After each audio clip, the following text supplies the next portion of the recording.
Your day to day life, driving, activities, even going shopping, we take it for granted. We're unaware that one day just walking into a store could be our last. Hello, and welcome to Coffee and Crime. So grab some coffee and let's talk some crime.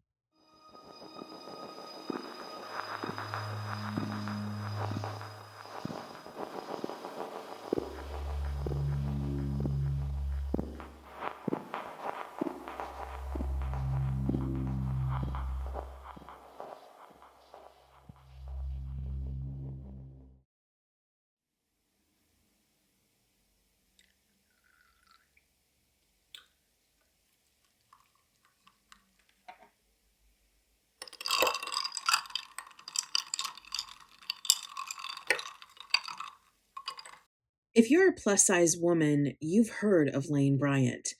The company began in 1904 with designs created by Lena Bryant Mousen. She had been widowed at an early age with a young son to support and made a living as a dressmaker. Lena decided to rent a small storefront on Fifth Avenue in New York with the help of her brother in law, who let her borrow $300 so she could open up an account at the bank. The bank officer misspelled her first name. He spelled it Lane instead of Lena. So in 1904, she began hanging her handmade garments from the gas fixtures in the ceiling and the open doors. She paid $12.50 for the store that offered living quarters as well.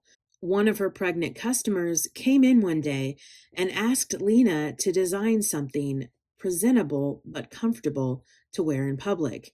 In 1909, Lena married Albert Mousen. He would go on to take charge of her company and began moving it into the future with modern cost accounting, pricing, and to produce quantity at a lower cost. He began to have dozens of dresses mechanically cut all at once and employed high speed sewing methods. Lane Bryant also began supplying design patterns and financing for contractors. There was only one problem. The company had trouble getting the word out about their product. Traditionally, topics like pregnancy were not discussed in the press, so maternity garments were a hidden thing. Albert Mousen took on that challenge and convinced the New York Herald to accept advertising for their garments in 1911. When the paper came out, the shop's entire stock sold out the next day. Just before World War I, Lena saw another need. There was no mass manufacturers of clothing for larger sized women. She went on to determine three types of what she called stout women and designed clothing to fit each type. And by 1923, plus size clothing would outsell her maternity line. The company would reach sales of $5 million, equivalent to over $92 million today. The couple would go on to create the very first mail order catalog for maternity wear for the women who preferred privacy when ordering. By 1917, revenues from the catalog alone exceeded $1 million. They would then go on to create a stout catalog for plus-sized women. After her death in 1951, Lena's sons took over the business. And in May of 1982, the founder of the Limited, Leslie Wexner, purchased Lane Bryant operations. It's the largest plus-size retailer in the United States. Although Lane Bryant is well known for their fashion for plus-size women, in 2008 it was known for the unsolved murders of 5 women in one of their stores. On February 2nd, 2008, at Brookside Marketplace on West 191st Street in Tinley Park, Illinois, sat Elaine Bryant. On that bitterly cold Saturday, 2 employees were inside the store preparing for the day. Rhoda McFarland and a part-time employee. That Saturday, Rhoda was not supposed to be at the store. However, she knew that the part-time employee would be alone, and Rhoda wanted to be there. The part-time employee was a 33-year-old nursing student whose identity hasn't been released for her and her family's safety. Lane Bryant was holding a store-wide clearance sale, and it would be very busy. The doors opened at 10 a.m. with 2 women already waiting to come inside and shop the sale. The order of the women who came into the store is unclear. Then a tall, husky man entered Lane Bryant. He began talking to the four women. Rhoda and her coworker immediately thought that this man was a delivery driver. He was carrying a stack of papers, which may have put them at ease, thinking he was there to deliver product. But then Rhoda remembered that deliveries didn't typically come in on Saturdays. She walked to the phone behind the cash wrap and called a few other Lane Bryant stores to ask if they were receiving deliveries that Saturday. The other stores said no. Rhoda hung up the phone and watched the man. The women in the store felt something was strange about the man. About 15 minutes after the man had entered the store, the unthinkable happened. He pulled out a .40 caliber Glock handgun and announced that he would be robbing the store, demanding that the employees gather all of the money from the registers, as well as all the cash each woman had in their wallets. He would also take all of the women's jewelry. All four women were forced to walk into the back of the store and to lie face down on the ground. The man would later take underwear from a nearby display and put them over each of the women's faces to obstruct their vision. There were different accounts that one or all of the women were assaulted, but I'm uncertain of this account. As the four women were lying helplessly on the ground, the chime of the store's front doorbell rang. Two more women had entered the store. The gunman rushed the women, forcing them into the back as well. It was discovered that one of the women fought the gunman, but she was no match for him. He hit her in the face, reportedly with his gun. The two women joined the other four, bound and lying face down on the ground. All of this took 40 minutes. At first, the gunman was calm and collected, but as the minutes ticked by, he began to lose his composure. While he was distracted, Rhoda loosened her restraints around her hands and grabbed her cell phone. Using her Bluetooth headset, she called 911 at 10:44 a.m. Rhoda whispered, "Lane Bryant."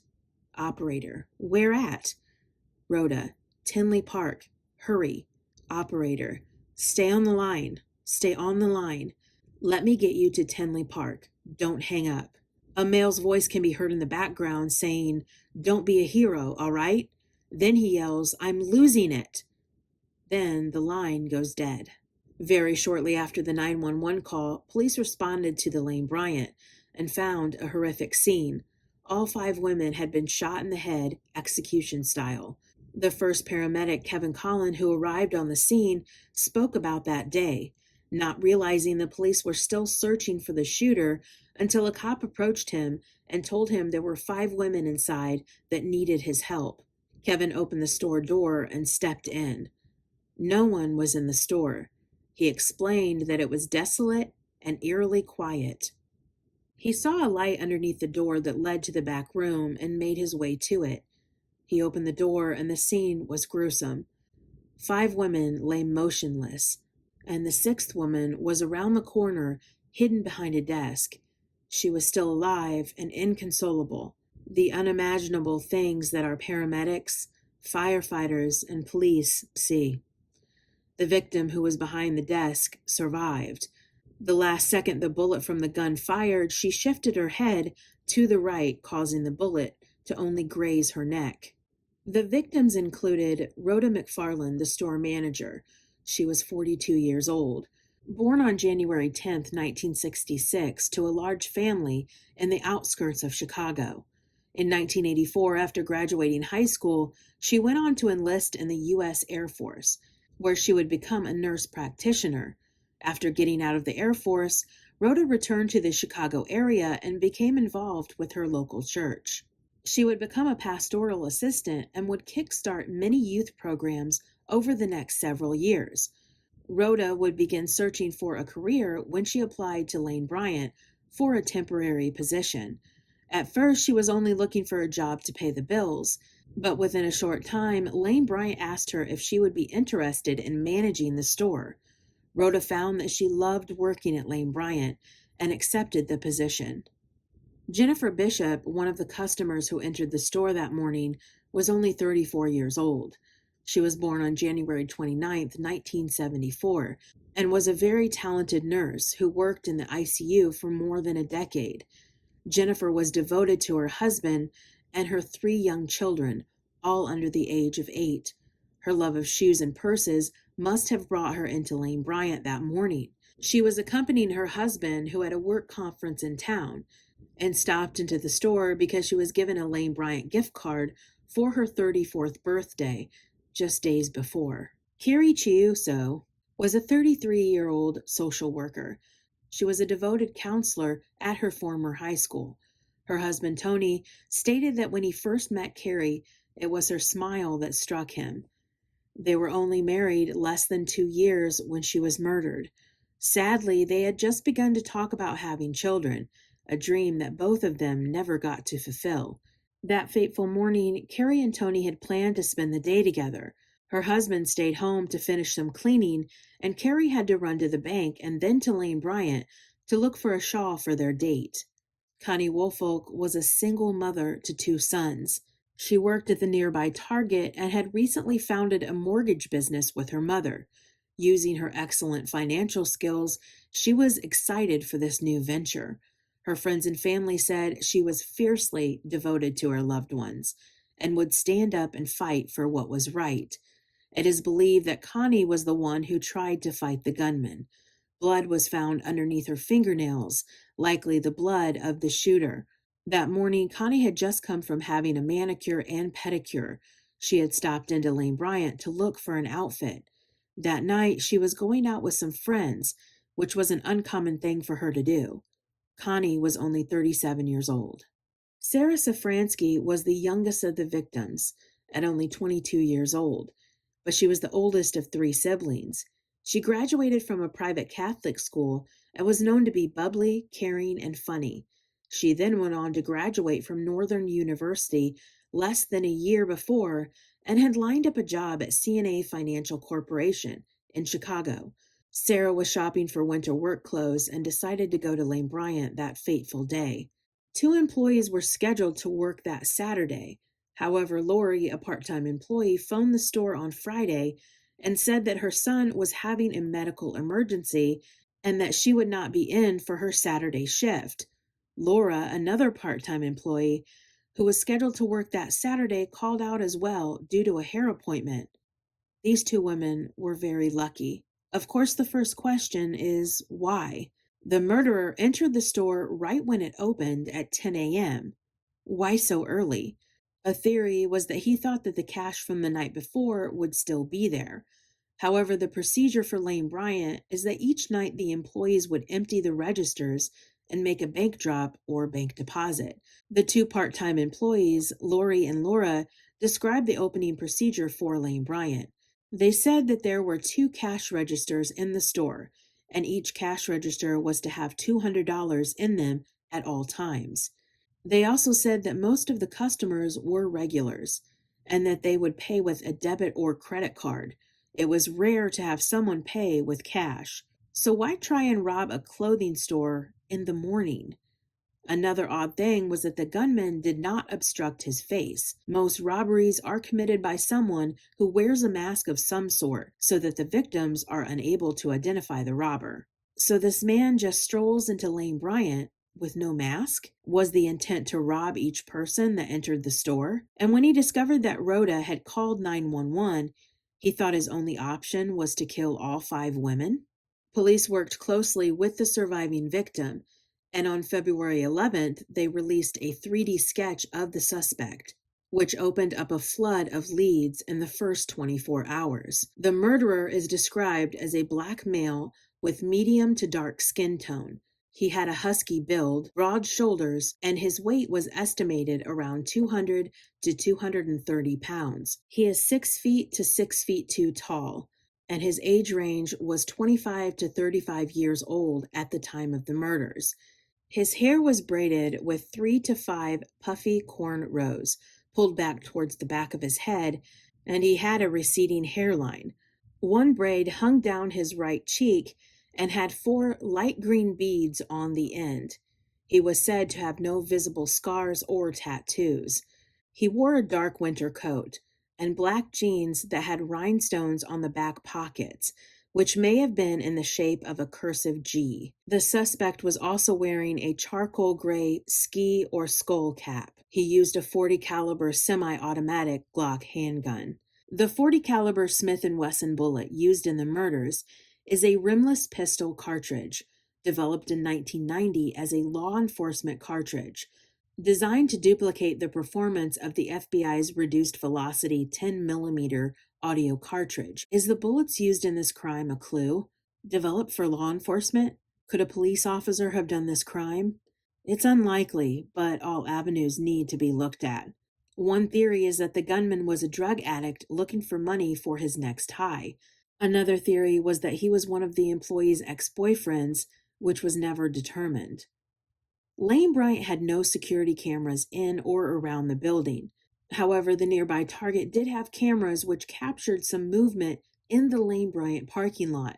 The footage was blurry and grainy at best, but with the help of NASA, investigators were able to make out two vehicles that can be seen pulling into the parking lot in front of Lane Bryant. A dark sedan and a larger SUV were seen arriving at around 10:39 a.m. and 10:40 a.m. Both of the vehicles arrived just minutes before the 911 call that Rhoda made and were seen leaving just 1 minute after the 911 call at 10:45 a.m. Unfortunately, the footage did not pick up anyone exiting those vehicles or entering the store. But it is a strange coincidence that these two vehicles were there at the right time, then left immediately after. Maybe one car was the getaway car and the other car was the lookout. Were there more people involved? So two vehicles would mean two drivers, and the gunman makes three. Because if you think about it, how could one man enter the store, commit this crime, and get away so quickly? When it was discovered that when the 911 call went out to the officers, an officer at the nearby target rushed over. It may have taken a minute or two for him to make that run. Could the gunman have gotten away that fast? A $100,000 reward was offered for information leading to the gunman's arrest, and another $3,000 had been added recently.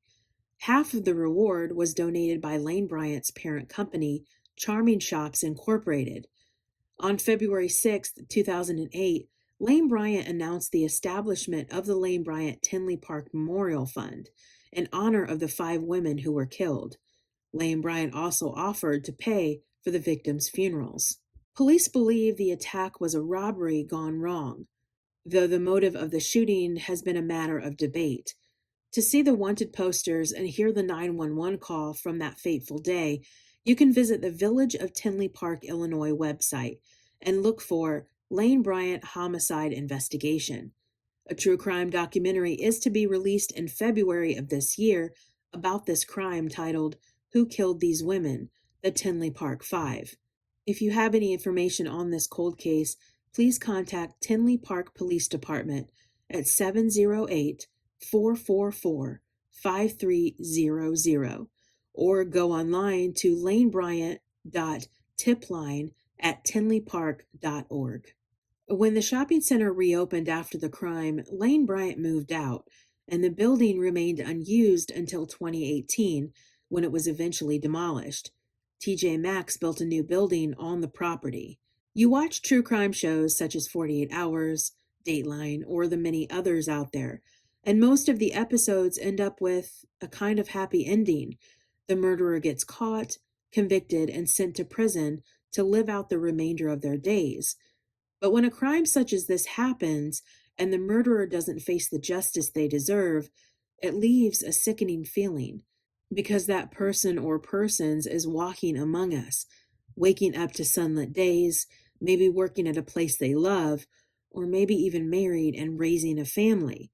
And the people around them have no clue that they have invited a monster into their lives. My hope is that one day soon, this crime is solved and that the victims receive justice. Thank you for watching Coffee and Crime. Join me every Tuesday as I delve into the darker part of our society with another episode of Coffee and Crime. I'll see you next time.